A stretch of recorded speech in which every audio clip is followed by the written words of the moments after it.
Devil's Law, Chapter 0, Earl's Son. When we look back at history afterwards, we often find that under the tide of history, even a wise leader will inevitably have a dizzy head.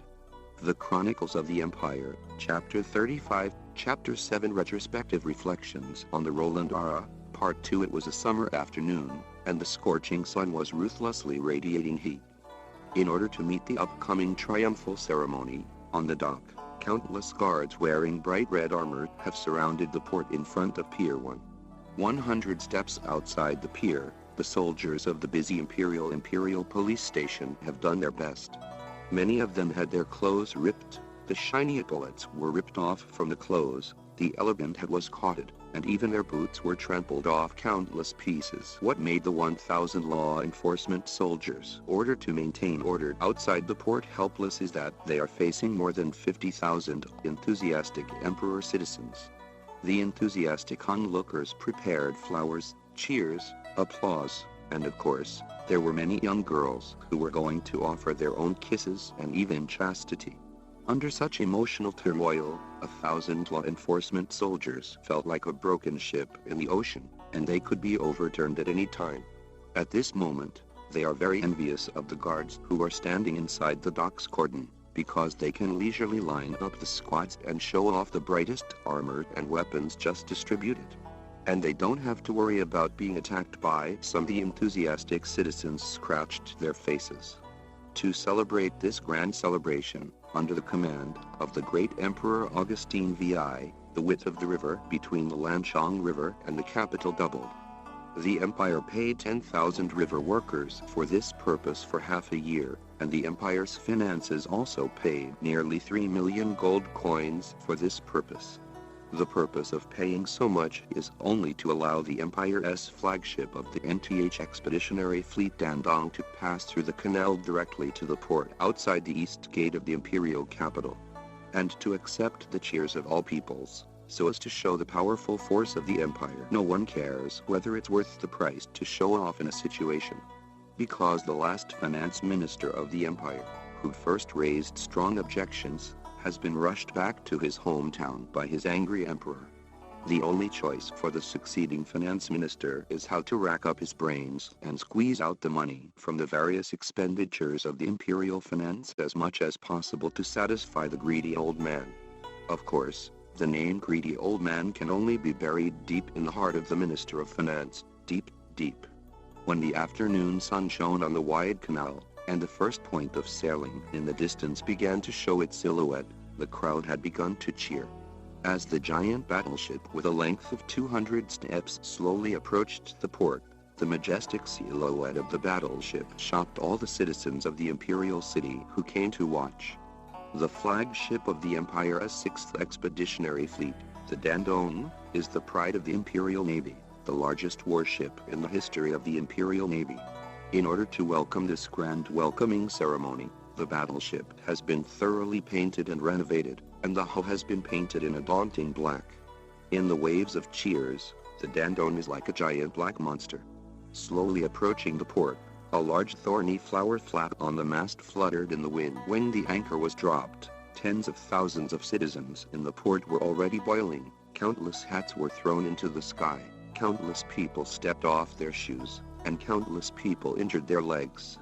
The poor soldiers of the security post can only reduce the cordon to the limits of their ability, and then reduce. The Empire Expeditionary Fleet, commanded Count Raymond, standing at the bow deck mountain at this moment, staring blankly at the cheering crowd in the harbor. The 39-year-old first-class general of the Empire, also the Earl of the Empire, was wearing his most dignified clothing at the moment, covering his whole body with light armor, and the red cloak behind him was screened by the wind. And his chest was still hanging 2 medals. These were obtained during the first 2 expeditions. And there is no doubt that this triumph will win him the 3rd Empire medal. The Earl's eyes were a little busy. His focus did not stop at the crowd cheering at the port. If look at him closely, could see that the Earl's brow seemed to be faintly frowning, and seemed impatient. Fuck. This armor is too heavy and stupid. The Earl did not think that, as a soldier on a naval fleet, he would need to wear such a heavy armor when operating at sea. That's the stuff the army uses. As for putting on these medals, it was even more foolish in the Count's mind. It's as if the upstart is showing off their wealth. Real nobles don't bother to do it. He felt such a move did not fit his identity. Moreover, the cheering crowd below was too noisy. Their cheering sounds were like the huge waves in the tsunami, and the waves eroded the little patience that the Count had left. A subconscious glance at the deck under his feet. In order to cope with today's welcoming ceremony, the Dandone was repainted as early as 3 days ago, and there was no blood on the deck. The deck that was worn out during the Expeditionary War has been repaved, and the bow angle of the bow has been replaced with a new one. Fuck. Those guys who like to suck up the Emperor's emperor have actually made the bow angle of the bow into the Emperor statue, and it is said that the statue was cast out the other day by a famous engraving master of the Empire. The Imperial Navy paid an additional 10,000 gold coins for this purpose. Mighty enough.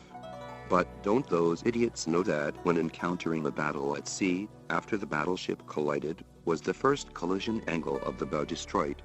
In his opinion, this 10,000 gold coin is really not worth it.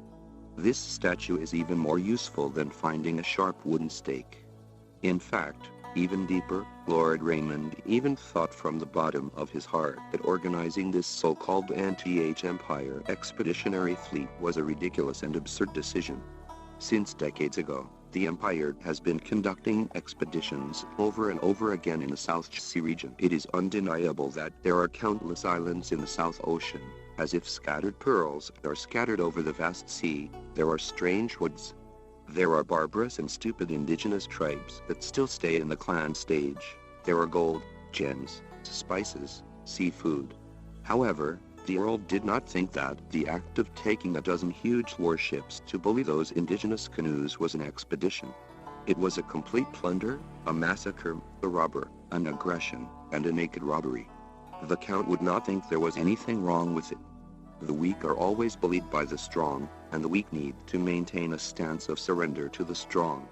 However, he believes that the fault of the Empire's policy on the South Ocean lies in the fact that this so-called expedition has been carried out too frequently, and the effect seems to be getting weaker and weaker. During the early 2 or 3 expeditions, the powerful Imperial Navy was invincible in Nanyang.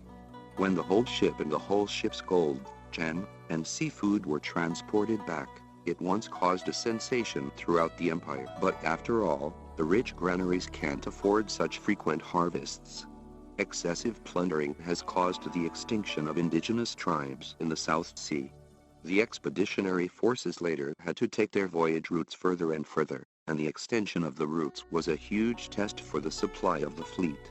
After all, Nanyang is not only the natives who are bullying, not only the gold gems, but also the sultry weather, the ever-changing climate, the terrible waves, and the numerous reefs, vortices, storms.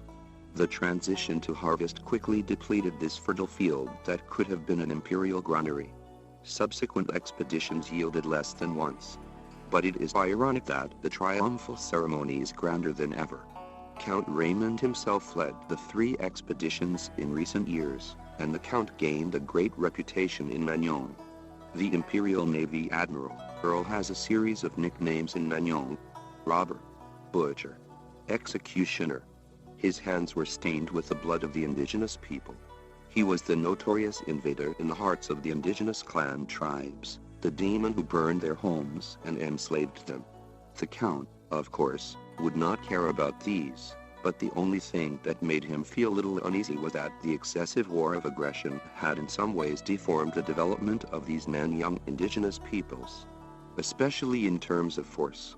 Even before he returned this time, he had heard that some island nations had formed a so-called alliance against the endless plunder of the empire on the farthest south. Fortunately, he didn't need to think about those annoying things, because he knew it was already his last expedition. Next, he will stay in the imperial capital. If all goes well, he will get a prominent position in the Empire Command and then mix for 10 or 8 years. After the current military minister retires, he will use his family influence to become the new military secretary, if luck is a little bit better, maybe in the last few years of his political career. He will be able to live through the addiction of being prime minister. As for the expedition, fuck it. That was a headache for the next expeditionary commander. Even if the indigenous people have evolved to create magic cannons, it is not a matter of their own concern. In the cheering sound of heat waves, Lord Earl stepped down from the flagship deck in full view, and finally stepped on the land of the Imperial City. He waved at the cheering crowd. It was just this action, but it was more like driving away flies. First, a civil servant dressed in court served aboard the ship and read the order of the Emperor's commendation, and announced that the Lord will enter the palace tomorrow morning to meet with the Emperor and accept the award. If this is achieved, the political future is bright. But then a servant in a grey suit squeezed up and whispered another message in the ear of the Earl, and the news let the Count of Raymond sink to the bottom. The news came from home. The expedition went out for more than 3 years, the sea was vast, and the news was inconvenient. Raymond didn't know what was going on at home. The most important thing is his wife. When he went out 3 years ago, his wife was close to giving birth, and now he doesn't even know if he has a son or a daughter.